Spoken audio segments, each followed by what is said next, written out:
मी मोसमी चौगुले, मतदार नोंदणी अधिकारी कोल्हापूर दक्षिणसाठी सर्व नागरिकांना आवाहन करण्यासाठी प्रयत्न करत आहे. मी आवाहन करत आहे की आपल्याला माहिती आहे की विशेष पुनरीक्षण मोहीम मतदार यादींची सुरू करण्यात आलेली आहे. 354 BLOज या मतदारसंघामध्ये आहेत आणि ते घरोघरी जाऊन आपल्याला फॉर्म देत आहेत आणि फॉर्म भरून घेत आहेत.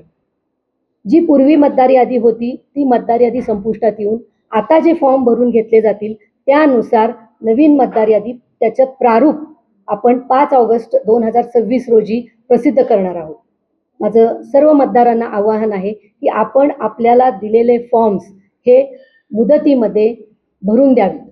आपल्याला आपल्या घरी येणारे BLO जे आहेत त्यांना आपण सहकार्य करावं आणि आपली अचूक माहिती त्यासाठी द्यावी. ही माहिती ही फक्त मतदार यादी तयार करण्यासाठी वापरण्यात येणार आहे. ही माहिती गोपनीय आहे.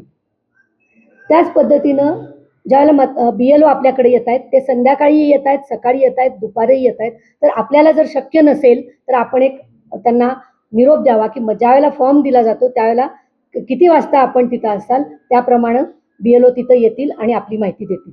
माहितीमध्ये 2002च्या यादीमध्ये आपली कुठं नावं होती ही माहिती आपण 2 महिन्यापूर्वी BLOना दिलेली आहे. तीच माहिती त्या फॉर्ममध्ये आपल्याला भरायची आहे आणि जर 2002ची माहिती नसेल तर जी काही माहिती असेल ती माहिती आपल्याला द्यायची.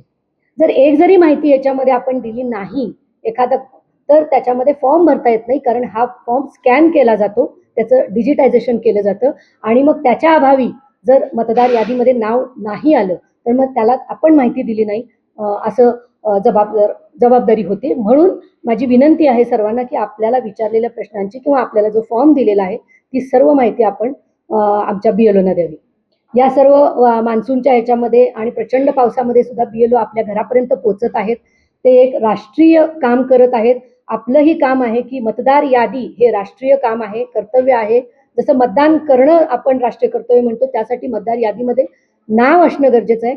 आणि याकरिता मी सर्वांना आवाहन करते की आपण सर्वांनी आपली अचूक माहिती द्यावी. जर लोक तिथं राहत नसतील, सोडून गेले असतील तर आजूबाजूच्यांनी सुद्धा विचारल्यानंतर अचूक माहिती द्यावी. हे एक राष्ट्राचं काम आहे. म्हणून याच्यासाठी आपला सकारात्मक आम्हाला प्रतिसाद मिळावा.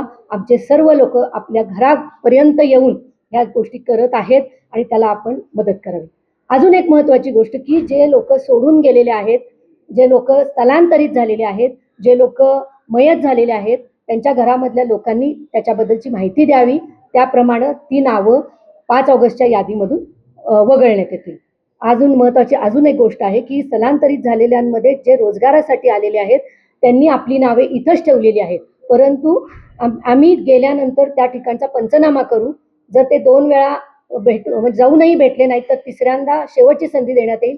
आणि जर मतदार यादीचा फॉर्म जर भरून दिला नाही तर त्यांची नावं ही मतदार यादीमध्ये येणार नाहीत. याची कृपया सर्व मतदारांनी नोंद घ्यावी. धन्यवाद.